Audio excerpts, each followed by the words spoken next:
నగరంలో ఎండ తీవ్రత రోజు రోజుకు పెరుగుతుంది. అయితే ఈ ఎండల నుంచి కాస్త ఉపశమనం పొందడానికైతే నగరవాసులు శీతల పానీయాల వైపు అయితే మొగ్గు చూపుతున్నారు. ముఖ్యంగా లెమన్ సోడా, అలాగే షుగర్ కేన్ జ్యూస్ లాంటివి తీసుకుంటున్నారు.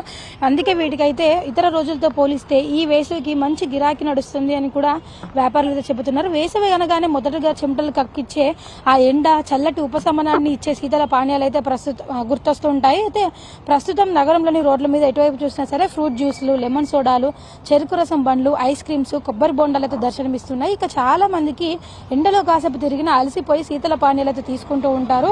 దీంతో వీటి అమ్మకాలు అయితే జోరుగా సాగుతున్నాయి. ఫ్రూట్ జ్యూస్లు ఎండకి ఒక ఎనర్జెటిక్ మెడిసిన్ లాగా పనిచేస్తాయి.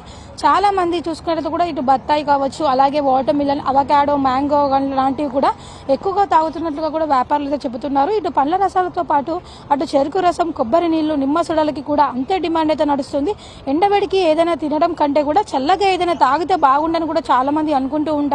అందుకే శీతల పానీయాలకు ఎక్కువగా ప్రాధాన్యత ఇస్తూ ఉంటారు. అంతేకాదు ఇవి తాగితే జీర్ణ వ్యవస్థ మెరుగుపడుతుంది. అలాగే ఇవి ఆరోగ్యానికి మంచివి కావడంతో కూడా ఎక్కువ మంది ప్రజలైతే ఈ పండ్ల రసాల వైపు అయితే మొగ్గు చూపుతున్నారు. అయితే వేసవి ఎండలు ఎక్కువగా ఉంటాయి కాబట్టి బయటకు వచ్చిన 5-10 నిమిషాలకే తట్టుకోలేకపోవడంతో కూడా డీహైడ్రేషన్ అయితే గురవుతూ ఉంటారు. సో వీటన్నిటిని కూడా దృష్టిలో పెట్టుకొని చాలా వరకు చెరుకు రసం కూడా ఎక్కువగా తాగుతూ ఉంటారు. అయితే శీతల పానీయాలకి కూడా మిగతా డేస్ తో పోలిస్తే ఈసారి చూసుకున్నట్లయితే కూడా అంటే ఈ ఎండ వేడి రోజు రోజుకు పెరుగుతుంది కాబట్టి ఇంకా రానున్న రోజుల్లో కూడా అంటే ఎండాకాలం అయిపోయే వరకు కూడా మంచి డిమాండ్ నడుస్తుందని కూడా వ్యాపారులు అయితే చెప్తున్నారు. మొత్తానికి చూసుకున్నట్లయితే కూడా ఈ ఎండ తీవ్రత పెరుగుతున్న కొద్దీ వీటికి డిమాండ్ కూడా ఎక్కువగా నడుస్తుంది. అలాగే ఎండవేడి నుంచి ఉపశమనం పొందడానికి చాలా మంది కూడా ఈ శీతల పానీయాల వైపు అయితే మొగ్గు చూపుతున్నారు.